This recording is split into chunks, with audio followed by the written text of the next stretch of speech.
Hello friends, সবাই কেমন আছেন? আশা করি সবাই ভালো আছেন। আমি চলে আসছি আমার আজকের ভিডিও নিয়ে।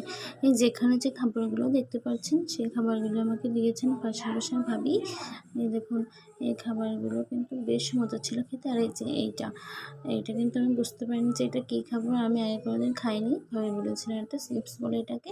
এটা খেতে কিন্তু বেশ মজা ছিল। আর এই যে এটা পায়েসটা খেতেও কিন্তু খুব মজা ছিল।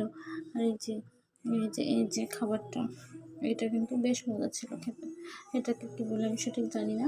আর এই যে ছোলাটাও কিন্তু ভালো মজা ছিল। সবগুলোই কিন্তু বেশ মজা ছিল। আমি সব খাবারগুলো বুঝতে পারলেও কিন্তু এই যে এই একটা খাবার আছে, এটা কিন্তু বুঝতে পারিনি যে এটা কী দিয়ে বানানো হয়েছিল এই চপটি।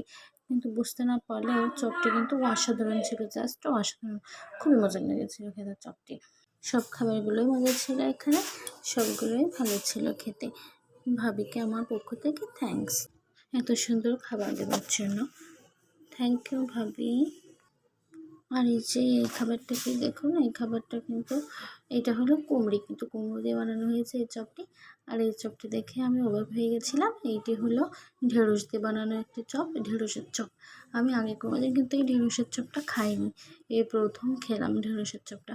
বেশি ছিল, ভালোই ছিল খেতে। আপনারা কোনোদিন ঢেঁড়সের চপ খেয়েছেন কিনা আমাকে কমেন্ট করে জানাবেন কিন্তু। আমার ভিডিওটি এই পর্যন্তই। সবাই ভালো থাকবেন, সুস্থ থাকবেন। ধন্যবাদ সবাইকে। Bye bye.